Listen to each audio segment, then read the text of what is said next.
Hello and welcome to Meet Our Makers, an artist interview podcast produced in association with Beats Per Minute. I'm your host, Jeremy J. Facette. On this episode, we get to meet Rosali. Rosali is a singer-songwriter who, until quite recently, was based in the Philly scene, but actually moved to rural Michigan in the middle of the 2020 COVID pandemic. In this chat, Rosali and I talk about some of the motivations behind that move, along with some of the natural world benefits that she has discovered there. We also talk at length about her brand new album, No Medium, which is out on Spinster, her third solo record, including what it's like to write such raw and vulnerable songs, and what the writing and recording process was like, as it actually was started quite a while ago. We talk about what it's like for her to finally be releasing these songs and how she's ready for the world to hear them, as well as the cautious optimism that we both share in regards to touring in the increasingly vaccinated but still nerve-wracking 2021. So thank you for listening, and please enjoy. This is me meeting Rosali.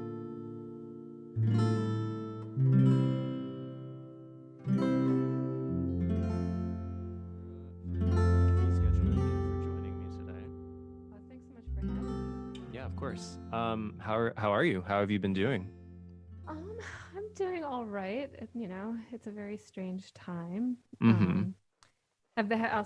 I moved from Philly to Michigan last fall to help my sister out. So it's been a big transition, living in a very rural area. But it's good. A lot of time in nature. Just a totally new lifestyle. I know, and then moving in the middle of the pandemic, I'm sure that was a little curvy. It was very strange. And I moved on election day. I voted and got in the van and drove. That's so strange. That's a big day. Yeah, it was a good way to keep my mind off of things. That's true. For sure. Yeah. And then at least, by the time you got to Michigan, things were sort of looking up probably. Yeah, I mean, I guess it took a couple weeks, but when I arrived in Michigan, I heard that Michigan had gone blue. Mm-hmm. So it felt like a good omen. Yeah, a good sign. Yeah. So you mentioned you're in a rural area, so very different from Philly. Absolutely. Are you there to stay for now? Well, I'm not sure. So I grew up in Michigan, but about 2 hours south of where I am now. And it's the pandemic and not being able to play shows and everything else being on pause. My sister, she's a single mom.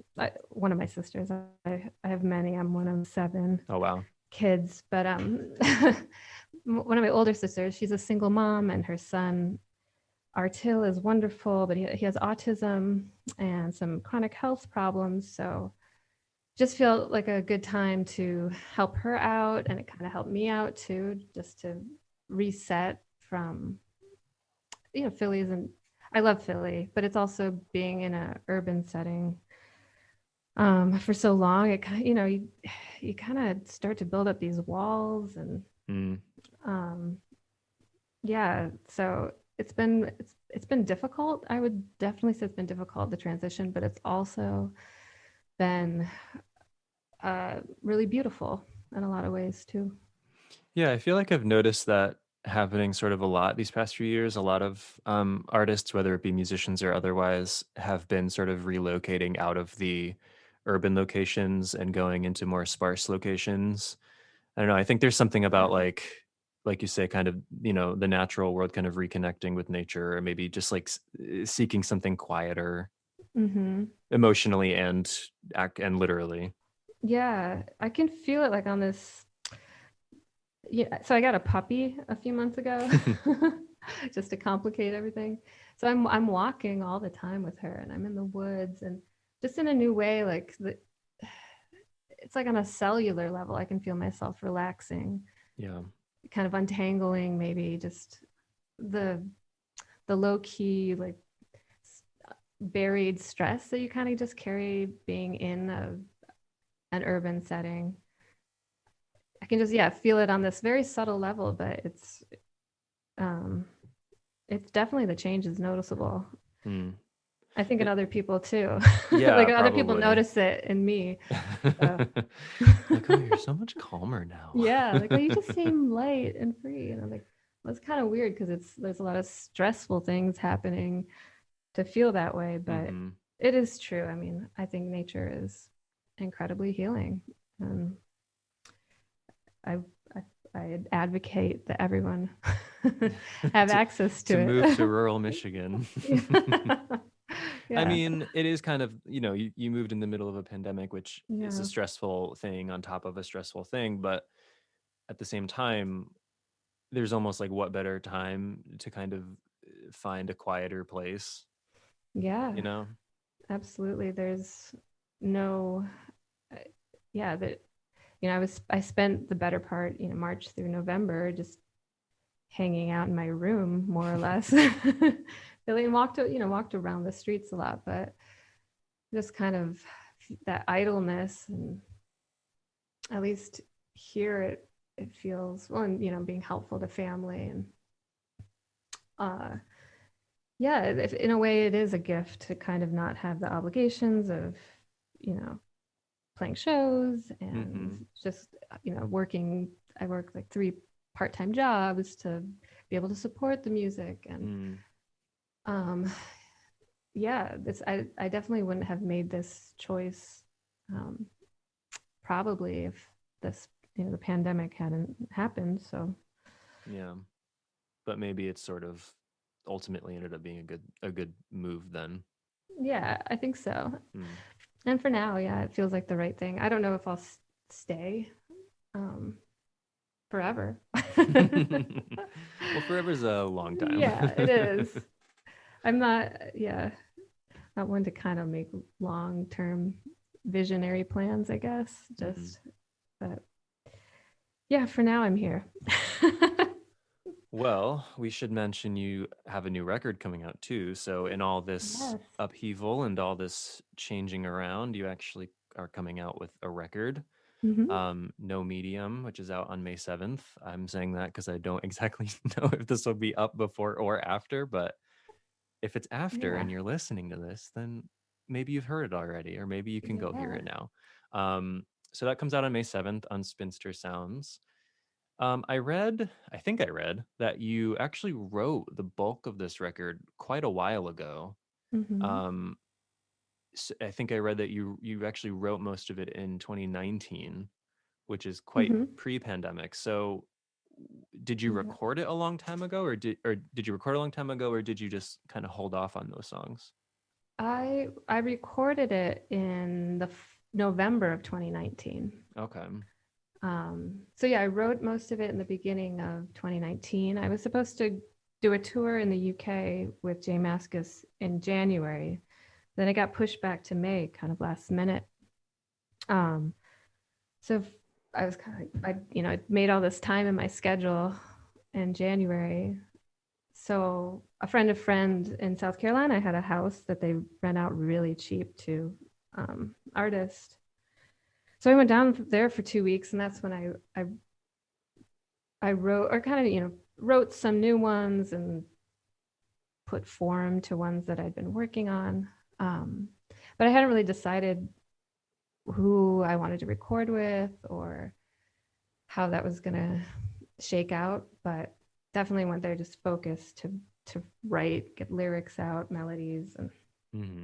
um, but yeah. And then that summer, I was on tour with my other band, Long Hots, and we were touring with the band David Nance Group. Um, and they're from Omaha, Nebraska. And we just, all of us, we hit it off like right away, just a family. It was one of the funnest tours I've ever been on. But at some point, I think it was midway through, Dave was just like, Dave Nance, it's his band.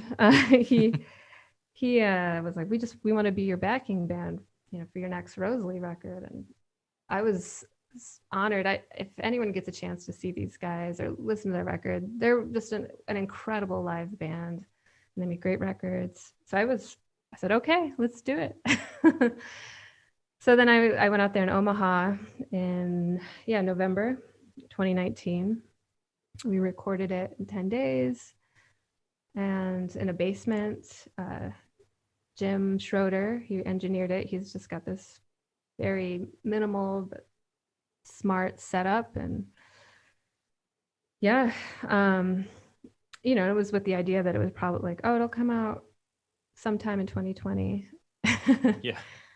Finished mixing and, like March, I think, was our last mixing session. And then And then everything fell apart. yeah. So did you put off the release because of the pandemic? Yeah, definitely. I mean, part of it, like I was debating, like I was shopping it around a little bit, and I put my last record out, Trouble Anyway, with Spinster, but I was kind of shopping it around too, and also thinking about self-releasing, but also just waiting because, for the first part of it, it just felt kind of like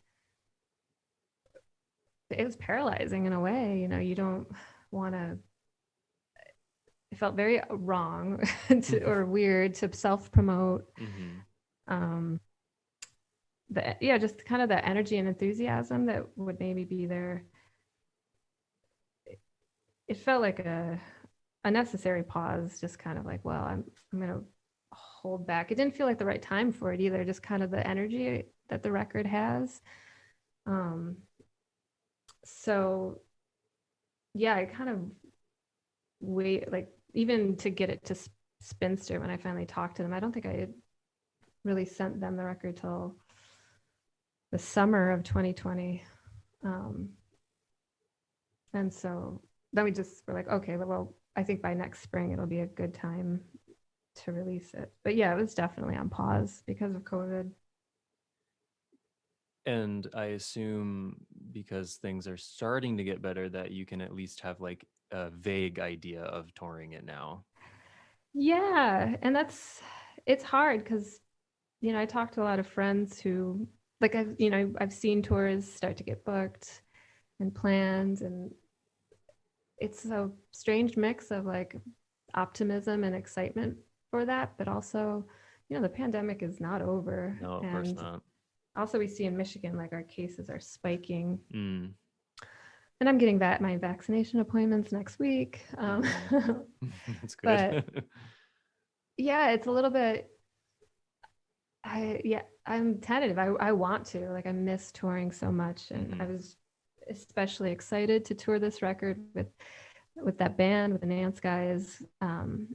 So yeah, it's a little bit like, well, throw my hat in the ring and see, like, if there's something that comes out or shakes out that would work. But I've always just booked my own shows for a long time, and the network that I have and the smaller underground clubs, it's some of them have closed, and the healthy house show scene that used to happen, that one, that's kind of a big iffy scene. So yeah, we'll see. See, but yes, though, if you had released it, say, a year ago, you would have been like, all right, I guess I'm going to release this record, and that's just going to be the end of it. And totally. Maybe I'll start writing a new one eventually. But like, at least now you can have this sort of abstract, maybe cautious optimism of what's to come, maybe later this year at least. Yeah, definitely. And I mean, I do have the cautious optimism. I mean, I even like texted the guys. I was like, so how would you guys feel about maybe? And everyone's like, yeah, They're like, yeah, like, well, this has been everyone's life for so long. And a big part of playing shows too is just the energy you feel when you're playing a show, and of the space and the audience. And I think a lot of people are kind of wondering what that's going to be like too, if it's like sterile and nervous and with like pods. Yeah. Like very alien and weird. Right. And I mean, I'm sure there's going to be some like very poignant, intense, wonderful things too. It's just, yeah, it's a lot. It's a lot to kind of mull over, but I feel like it's gonna push to get to that point. People are craving it. It's necessary, I think, too, for music in general and the arts. Um, it's been a big empty spot for people for the past year and a half. I know. I do miss people touring and being able to go out and see people play. I mean, I'm in Connecticut, so we don't get, everyone. Some people skip us over from New York to Boston. It's pretty normal, but um, we've, in the past 4 or 5 years, we've been doing a lot more, and it was really nice for a while. And yeah, it's been sad not being able to go out. I mean, the last show I went to wasn't even in Connecticut. It was in New York, but I haven't been to a show since like maybe October of 2019. So Yeah. like I probably won't be going to one in the summer. So yeah, it's been a very strange year, and I feel so much for the venues, especially the small ones. Yeah. It's been rough. It's been very rough, and them trying to, figure out ways to stay open, and it's hard because that's where like everybody got their start, these little venues, and yeah, and then hopefully, they're going to be bought out by like the big, they lose character. I don't know. Yeah, that could go any direction. Like Yeah. that could be a good thing, I guess, if they're bought by some nice group, but that seems so like I don't know if we're just being pessimistic, but it just seems unlikely. Yeah, it, there's not a good track record for that No. kind of thing. No, there's really not. And this does seem No Medium does seem like a record. I mean, your last one does too, to a degree, but I feel like No Medium sounds like one that would do really well in a live space. It just it's I don't know if it was recorded live. For It the most feels like part, it yeah. was. Yeah. Yeah. And I just Yeah, feel like those songs would do very well on a stage with, that energy going to and from the people watching. yeah, definitely. I think that that's something that's palpable on the record. We did most of it live, like all the rhythm, bass, drums, tracked live, and even some of the leads in the moment. And so, yeah, the energy is there. That even like working with those guys, because it was an existing band, that was kind of a big, you know, portion in my head about it. It was like, oh, this is going to be so much fun to play this live. And, when you are touring, the songs evolve in a live setting in a new way, just kind of even kind of holding out that hope and vision for them, how they would evolve through that whole process. Hopefully it will, and maybe in a couple years that'll happen. Maybe sooner. Yeah, maybe sooner. I think I'm gonna try to get to Omaha this summer and to at least maybe do some taping of live shows for streaming purposes. Just because it does feel anticlimactic to kind of have that energy building up, and then you kind of can't revisit it in replaying the songs. So yeah, or you end up waiting and making another record, and then it's like, well, are we kind of touring both now? Yeah. That immediacy is kind of gone from the first one, and yeah, I totally get that. Hopefully you can do some like outdoor shows. Yeah, I think that would be great. At least to get, some shows out there.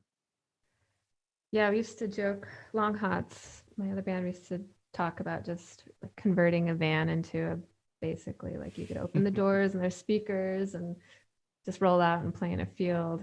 Sure. You just don't need do something like that. You don't even need the venue or the infrastructure. You can just spontaneously show up and play in an outdoor space. Totally. Yeah, that would be great. Maybe you could do something like that. Impromptu tour. Yeah, any of like conversion band enthusiasts out there listening, you can get a hold of me. We can work together. DM Rosalie, she wants to do it. Right. So you mentioned No Medium was recorded, relatively quickly. 10 days is Mm-hmm. pretty quick, and also written rather quickly. At least the basics were written rather quickly. So, what were some of the inspirations behind these songs, if they kind of came seemingly quite naturally? Um, well, there've been thoughts and things that have been mulling around for a long time, and I kind of keep strange journals where just write down things, or like voice memos, and so it's a lot of like piecing together things, I guess, that had been going on in my head, or life stuff, for the past, I guess, since the last record, or maybe before that. But to write, to kind of finalize songs in the moment, without distraction, that that's when kind of things became more clear of what I was getting at. Some of the inspirations, well, definitely like really, love, but thinking about love, using like the love song as a way to talk about things that are greater. Mm-hmm. I mean, what's greater than love, but that are bigger than the relationship or something. Because it's people can connect to that emotion and those feelings. But yeah, using that trope, I guess, Mm-hmm. to talk about a lot about self-discovery, personal self-love. The past few years were, I got out of an engagement that was not a good situation for me. So kind of just taking a break from that and doing a lot of self-reflection. Um, Also, there's a song about addiction. Is Um, that Pour Over Ice? yes. I mean, obviously, but yeah, Is just it hard for you to definitely write songs like that sort of baldly personal? in a way. I mean, I definitely write things that are personal, but do it in a way that's a little veiled or poetic. But this is kind of the first time that I'm like, this is about this, Mm-hmm. that's feeling vulnerable about it. But um, I think it's good to name it, I know a lot of people struggle with it. And um, I've been sober now for about 14 months, but Mm. I wrote and recorded the song probably in the heaviest drinking period of my life. uh, so it was, that feeling and energy behind it was very real, and definitely I was still in the struggle, the Mm-hmm. throes of it. Do you think writing songs like that and other personal songs, do you feel that it sometimes is sort of like an expulsion of those demons? Yeah, I think so. Um, Sorry, it's raining here. I'm sure you can hear it. I can hear it in my microphone. oh yeah, a little bit. Sorry. No, Anyway, it's go okay. on. It was snowing here a little bit earlier, Oh but geez. Yeah, yeah. I'm about to get a thunderstorm, so we'll probably hear a few rolls of thunder too. All right. You might hear my puppy howl downstairs. My dog will probably bark Very. too. It's just all the sounds. Don't worry about it. All right. Anyway. Um, I love it. Yeah, I think it is in a way an expulsion of it, and then also, putting it out there publicly. It's like I don't feel like shame or anything. It's nothing to, or shame about. I don't, but it's still kind of, well, yeah, I think writing the song and sharing it and actually being like, oh yeah, this song is about, because you could just be like, well, this song is about, it's a bad love song, you know, it's a relationship gone wrong. But to, yeah, just because it's really a conversation with myself. Yeah, it kind of helped me in a way to slow my roll and no, I think I knew at the time too, like I was coming to a point where I had to stop drinking, and um I think, yeah, it definitely helped. Mm. Yeah, I can imagine writing about something that personal could be an aid in some way, and then also I Mm-hmm. could also imagine being very nervous to release a song like that. You know, I'm just thinking of myself now Yeah. because I mean, I'm also a songwriter, and I do write personally, but mostly, as you said before, like veiled, you know, Mm-hmm. abstracted. So when you do write something that is just so straightforwardly personal and about something that's, you know, a personal struggle too, like not even, it's not even like you're writing about, oh, I found this great love, you know, it's like a Right. struggle, like, you know, that I would be nervous to release that, but there's also a power in releasing that. Yeah, absolutely. um you know, leading up to even announcing the record, I was feeling like super anxious about it Hmm. in a way that I hadn't with my other records. Did you ever consider taking it off? I No, I mean, I was like, I want this one to be a single. Like I was like, Well, I was good for you. adamantly moving forward because I was like, also I think it's a ripper, you know? Yeah, It's it's like, one of the like loudest, rockiest yeah. songs on the album for sure. And it's catchy, and it's, you know, I'm playing the lead on that song.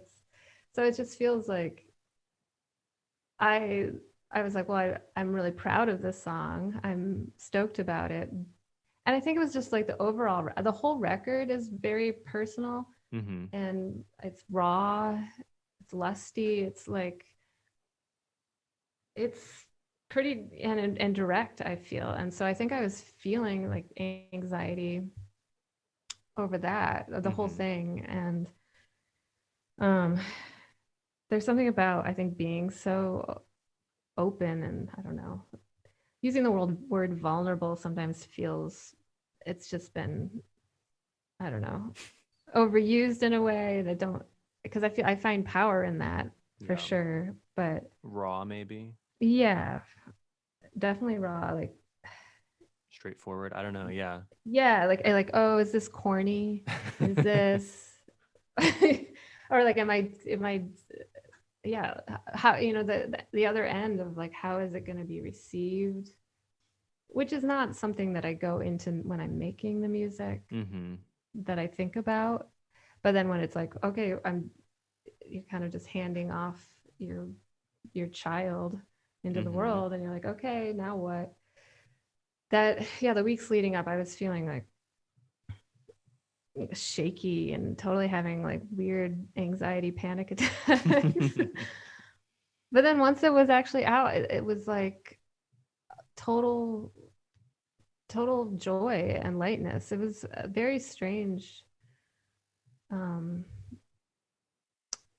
as like emotions, and I couldn't, even going into it, I was like, I don't know why I'm feeling this way. Like I am proud of the record, and that's all that matters. Like it's just kind of, and I think it's because of, you know, maybe talking about things like alcoholism, and, you know, there's a song about, you know, there's death and Hmm. just mistakes and regret, and yeah, being public Yeah. about things in a way that, yeah, but it feels good, it is powerful. And um I feel the strength from it. I feel, in a way, like on a personal, like, oh, okay, I feel like I leveled up in my in my being. That's a nice way to put it, though. Yeah. It's also, I mean, I was gonna actually talk about the album cover Mm. a bit later, but you're making me wonder now if that was sort of purposeful, because this is your first, at least solo album cover where we kind of see your whole face. Yeah. You know, like your first one, if I remember, was a drawing, Yeah. and then Drawing my little sister made, yeah. oh, I didn't know that. That's Yeah. nice. And then Trouble Anyway was profile, and this one's pretty straight on. Is Hmm. that was there a conscious choice behind that? Not really. It was kind of I was kind of trying to figure out what I wanted the cover to look like. And I did a shoot with my friend Constance Mensch. She did the last cover for Trouble Anyway. And she's a really talented photographer. And we were looking at like these like pulp covers, and it was like a mix between like this pulp, we call them the pulp priestess, these tarot cards, like the Aleister Crowley deck. I don't know if you're familiar with the art that's on there, but No, just I'm like this not. very like something like this lusty energy, powerful, but also really contrasting lighting. And I love the photos. I've been using them for press, but it just felt um, maybe a little too glamorous in a way for the shoot. But I wanted that energy, and even going before we shot that, I asked my friend Bridget, who's also a photographer, but she grew up riding horses, and I wanted a horse. I was like, I feel like a horse is the right energy for Yeah, I this. was gonna ask what about the horses? Like, why the Yeah. horses? And she was like, oh no, because I texted her. I was like, do you have a horse? She's like, I don't know. I was like, oh, okay. But then after the shoot I did with Constance, I think it was the next day, she was like, I totally forgot. Like the stable that I grew up riding and the horse that I used to ride, like she's an old mare now, but she's still there. And I talked to the owner. She said we can come up and use the horse and do a shoot. So I was we did. It's like an hour away from Philadelphia. And I haven't been on a horse since I I don't even know, a kid. And it was it was amazing. I had the best day. I was so sore the next day, but just like we took a lot of shots like on the horse, but there was so we took some, just standing next to it. And I saw, as soon as I saw that photo that she sent, I was like, that's it, 100%. Hmm. And seeing them all together, I was like, yeah, this works kind of like as a good successive image, because of I'm slightly turning more to the audience. Mhm. Um, and I love like how my hand is just on the horse and the horse is cropped. It was just like I know. I love that the horse's head isn't in the frame. yeah. And but like so it just felt like the connection to this powerful animal, this energy, and the uncertainty and like the green of the pond that's back there. Um, yeah, as soon as I saw it, I was like, this is it. And I kind of like mocked some other covers up, but the whole time I was like, no, this is it. uh, yeah. And I don't know. It worked. So it wasn't really a plan other than the horse. Mhm. Just needed a horse. The horse and that energy is kind of just being in communion with it.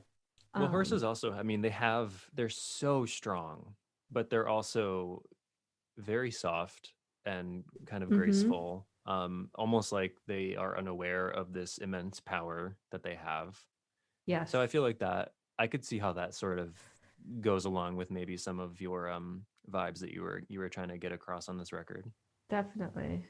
It, and like being on the horse, like feeling it and like the subtlety of just being able to one balance on the horse, and you can just start to feel like every little muscle movement and twitch and how it's walking. It's just like you start, yeah, to feel this total connection Hmm. with this like strong, powerful animal that's like basically at rest, but you can feel like at any moment. and actually Yeah. did fall off the horse. Oh no. She got spooked, and it was like really, I didn't hurt myself or anything, but That's good. but that feeling of like, oh, at any moment she could just decide to run, and um, I don't know. It's a strong energy to kind of, that's just, I don't know, that's like contained. Mm-hmm. Yeah, the potential energy. So which I felt, yeah, matched the record, matched what I was feeling, um, just personally, kind of, making life changes too, and like, Mm-hmm. yeah. Do you have a favorite song off the record? Ooh, it's hard because they all kind of have different memories attached to them, but Mm-hmm. I go back and forth. Like, so I, so the last song on the record, Tender Heart, is actually a very old song. It's from like early 2000s. I was in Oh wow. an improv duo, and it was kind of the first time that I just like I sang a song fully formed in the moment, and that's where that song came out of. I came back and later wrote the second verse that's in there, but the rest of it was from a total free improv that it stuck with me. It's been with me since, I don't know, I guess 15 years or something. Um, so that one holds a place in my heart. I I really like Mouth, the first single, Mm-hmm. um, and All This Lightning. Uh, that's a song I'm proud of. It's pretty stripped down on the record, but it's like a happy love song. We need more of those. That's Yeah, good. yeah. It's kind of not even about. It's like a very casual situation, but oh, is that thunder? Yeah. Oh, all this lightning. Exactly. Like Very call it timely. in. And actually, that song, like that refrain that came off. Um, I was on tour for my last record, and I was driving from. I was in Tennessee. Well, no, Kentucky. I was in Lexington, and then I was driving to meet friends outside of Louisville. And there had been a tornado that night, with several tornadoes.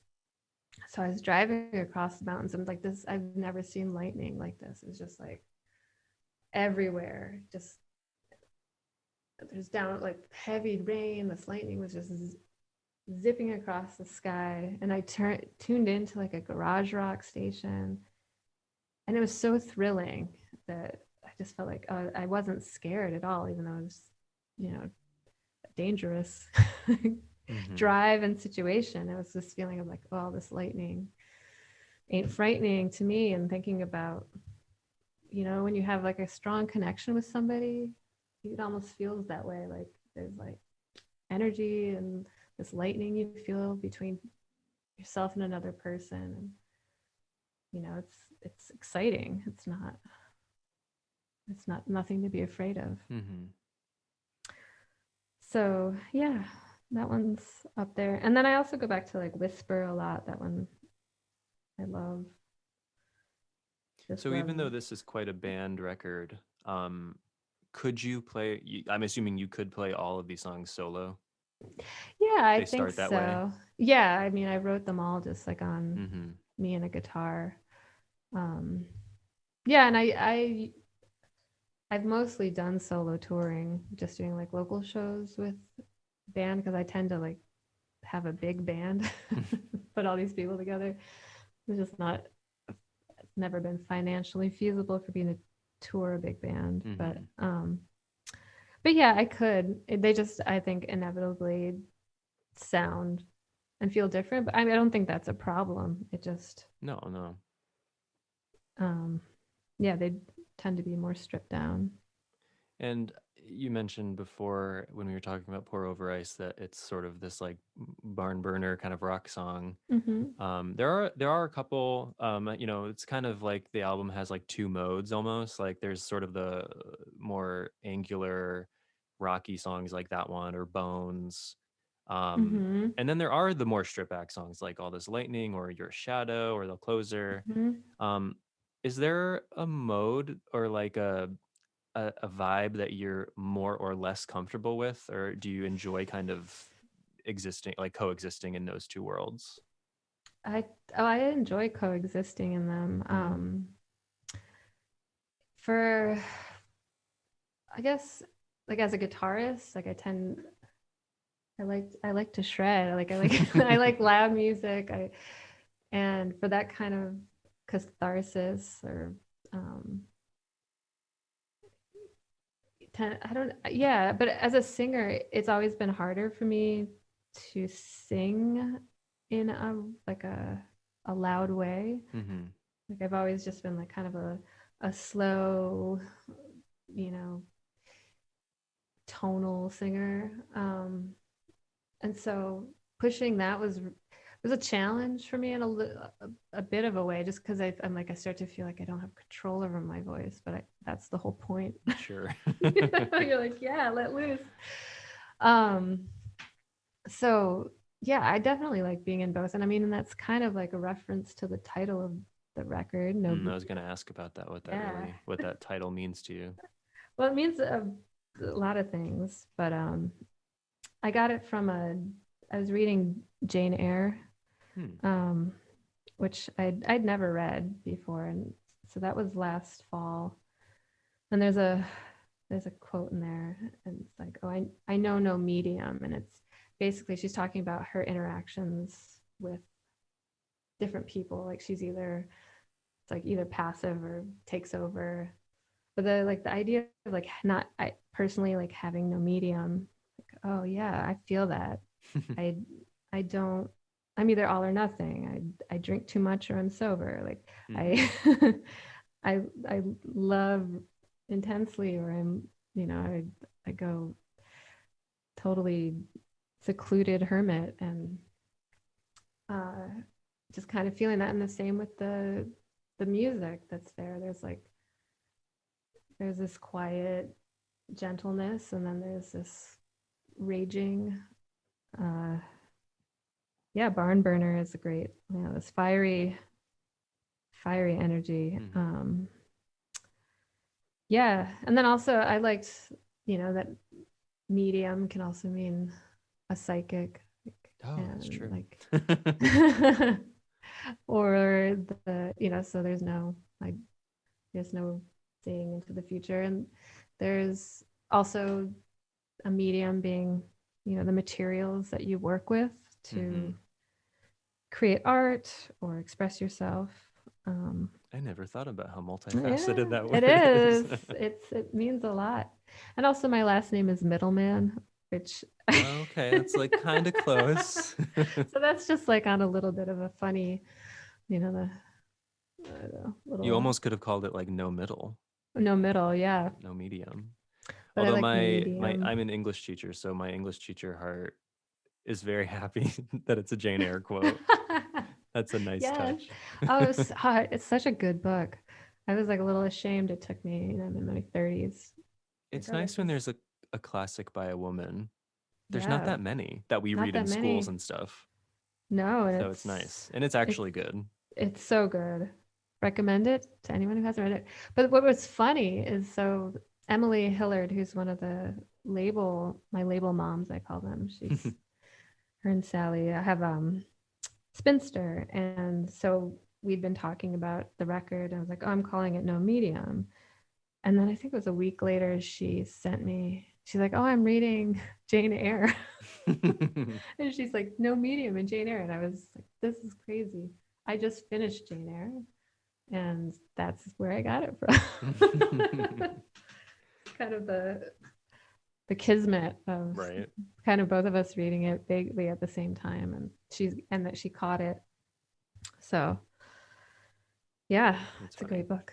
It is a good book. I admit maybe this is embarrassing for me to admit, but I actually have not read Wuthering Heights, the other Oh, Bronte. yeah. I probably should have by now, but I never read it in school, and then I haven't ever had a class where I needed to teach it. So all I know Yeah. is, Kate Bush. Yeah, I know, right? It's me, Kathy. Like that's all Kathy. I know. Just sort I of haven't embarrassing. read Wuthering Heights either. There's a lot of classics that I missed Me that, too. If I didn't read it in school and I haven't taught it, I haven't yeah. gotten like as an English teacher and then as a graduate student too. Like I haven't really ever had the time or the energy to kind of read something additionally, you know? Yeah. So if I haven't come across it naturally, it's on my shelf waiting. Yep. I'm one of those people who constantly buys used books that I haven't read and then I just put them on my shelf and I maintain not reading them and Yeah, I have that I go problem too. years and I don't read them. One day. Yeah. Then a book, then books will like draw me in if because I usually will start, I'll like have 5 books I'm reading at once Mm-hmm. and then forget about 3 of them and then come back to them. So, I know I do that too when I am reading. That's definitely what I do. yeah. So this is we said this. I don't know if we said this, but No Medium is your third record. Hmm.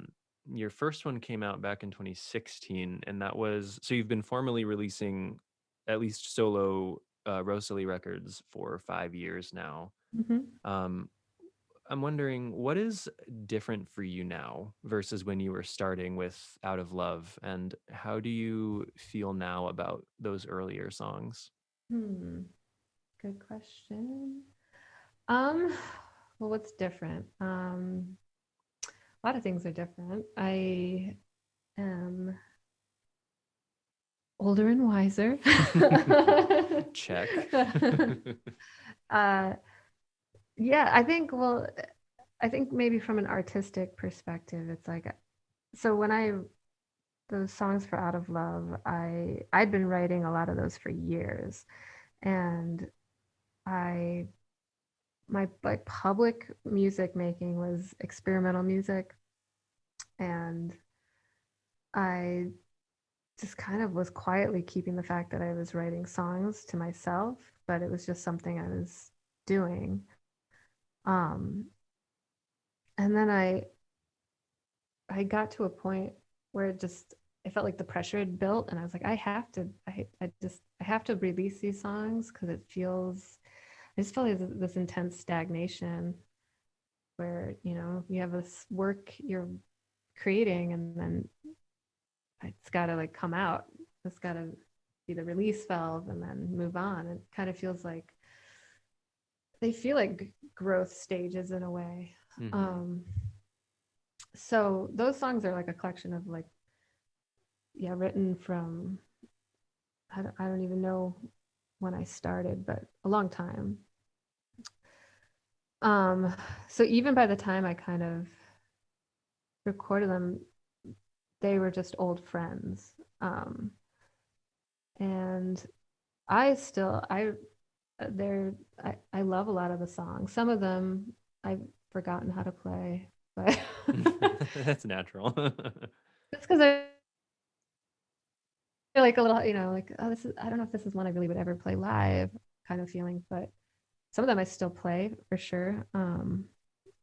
And that was a very DIY record to make with my friend Gerhard Kerner. It was just the two of us. We just like like, chipped away at it for a few months. Yeah, now I think maybe now I have more confidence. Um, and maybe I I know I mentioned like the anxiety before releasing a record, but I think like the anxiety of even like, how do I do this? How do I even make a record was there in the first. Yeah. Like, okay, so then we record the songs, and then now what? Yeah. Like that whole kind of process, and um, now it's like, okay, I understand how this all works. I know more about the recording process itself. Like I know how to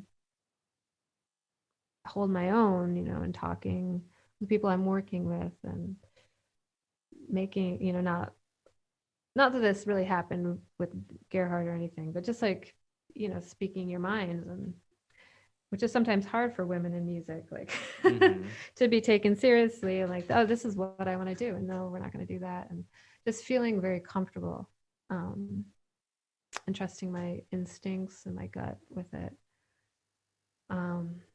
Like that part isn't, I don't feel apprehension about that anymore, which feels huge. Yeah, definitely. Yeah.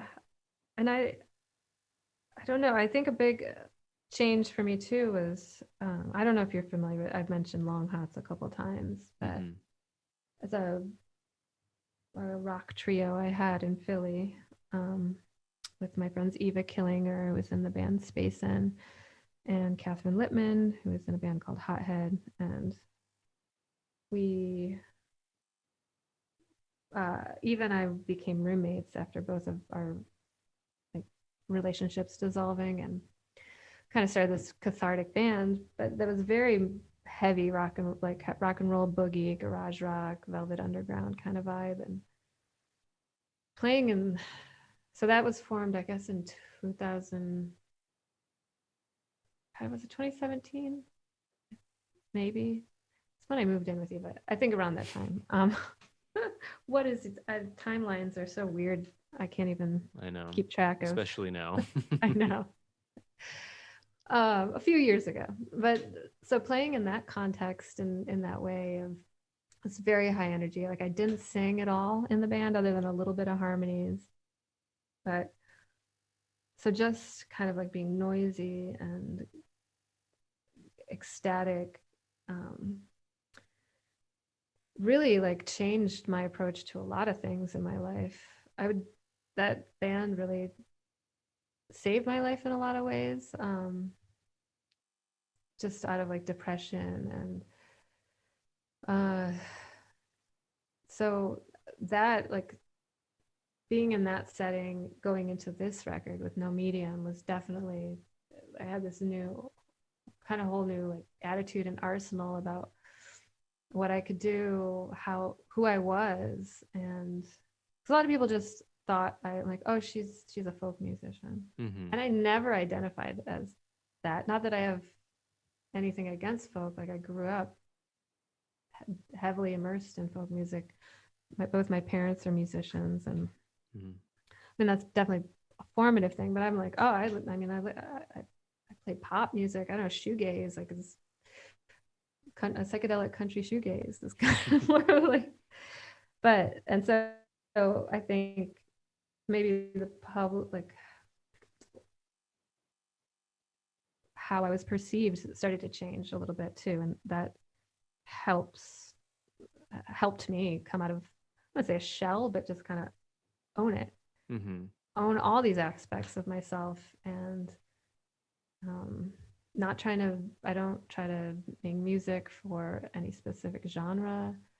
I don't go in, even when I'm writing a song, kind of being like, oh, I kind of want it to sound like this. I don't make references. It's kind of just like what feels right. And I'm a very like instinctual person. And so kind of, claiming that energy and all of these aspects of myself,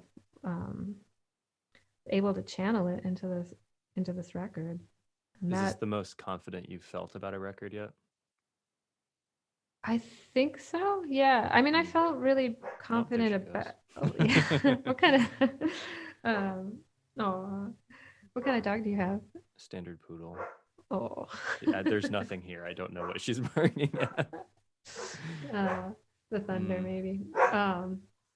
Yeah. I mean, I felt really confident about Trouble anyway, too. Just like I was really proud of the songs, and I thought everyone who played on that record, it was just like really great Philly friends. But as far as like I'm gonna close my door and yell at her a bit. Hang on one second. All right, she's crazy. Anyway. That's all right. I got it. My puppy's crazy too. She's a husky. Oh, geez. I know they're full of Yeah. energy too. Oh my gosh, it's nonstop. But yeah, as far as like a whole record goes, I felt confident, even though I was saying before I felt this like weird anxiety over it.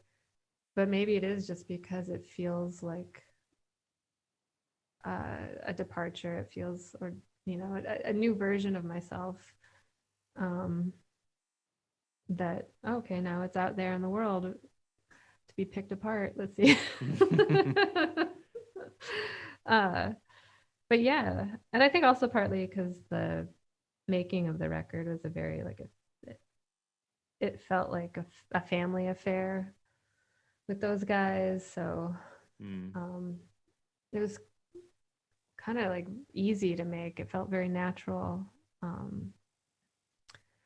so that helps kind of put a a comforting blanket over you. Yeah. Like, oh, I've got this team on, this band, and the energy's there. It just felt very tight and loose at the same time. Well, I'm excited for people to hear it. I'm sure you are too, especially after Yeah. essentially kind of, for lack of better words, sort of sitting on these songs for quite a while. Yes. And now, now you get to actually release them for people to hear. Yeah. And hopefully you get to play some shows.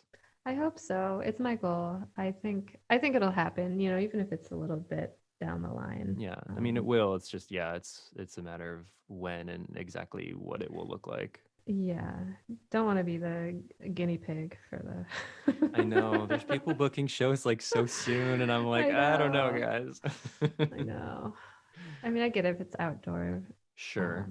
Though I swear some of them aren't. And I'm like, no, I think we're being a not. little hopeful here. I know. I think people are just feeling over it, but it's not over. It's not, unfortunately, but it will be soon, I hope and I believe.